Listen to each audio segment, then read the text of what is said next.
And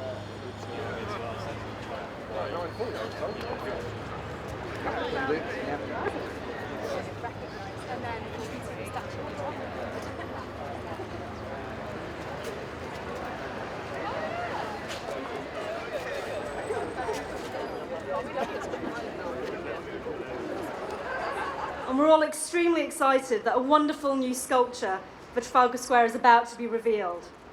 So without further ado, please welcome Echo Eshen, who, as chair of the 4th Plinth Commissioning Group, has been responsible for selecting the winner.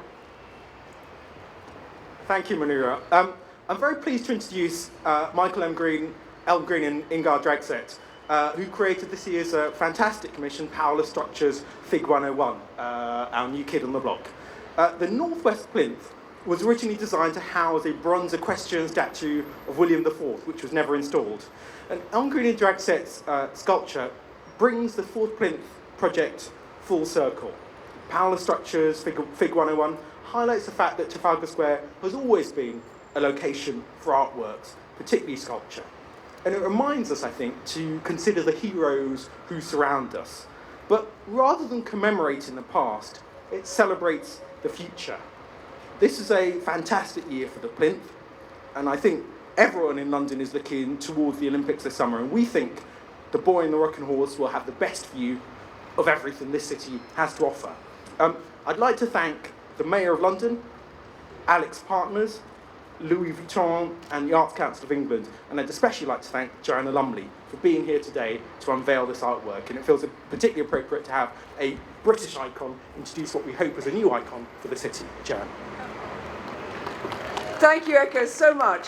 Isn't it lovely? I've launched a ship, I've opened buildings, and I know how to open buildings saying it in Welsh, but I've never unveiled a statue, so I'm thrilled to be here, and you're all very welcome here today. Standing on stage with me are two glittering genii, if that's the plural of geniuses, Michael and Inga.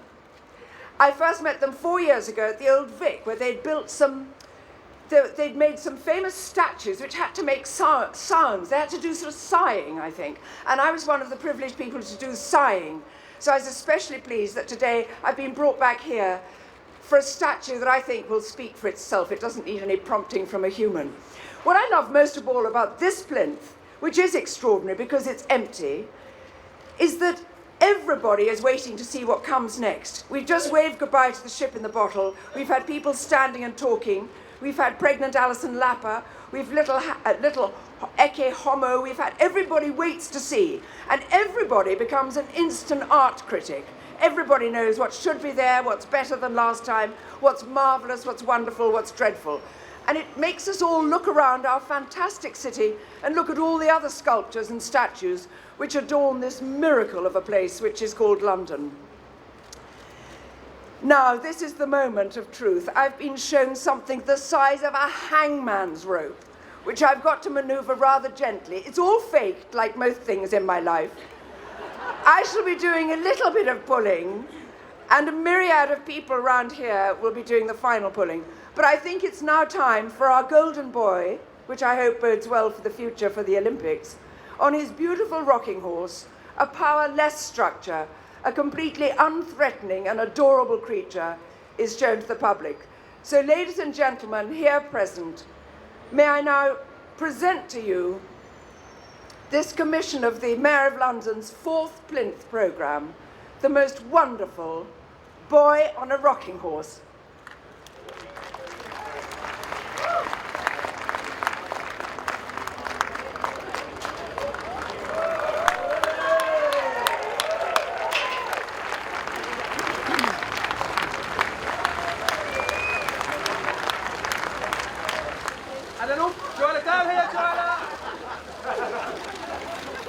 Guys, all three this way, please. What do you think of the unveiling? I must admit, I feel quite relieved today, just to see that everything works in the way we expected or hoped for. When we were submitting the proposal, of course, we had a lot of ideas running through our heads, but we thought of taking our starting point in the history of this square, which is all about victory and like winning a war.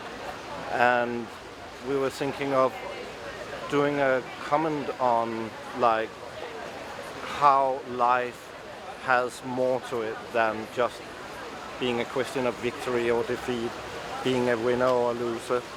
So we made the small boy on the rocking horse, also as a comment to King George in the other corner, that is on his horseback, like our boy is slightly more fragile. It's taken a bit over a year to produce the sculpture. It's made in bronze, but of course you go through many stages in the sculpture, from a little model to a 1:3 scale model to the 1:1 model. Many changes along the way. And the first steps were done in Berlin, in Germany, in our studio, and the actual casting was here in London. And what does it mean to you personally to be here present in the center of London on the Olympic year? It's a lively square, so it's fun to do something here. The square is used for many purposes, as we can hear in the background also, like it's like busy all the time. There will be a lot of events throughout the Olympic year, so it's great to have something here.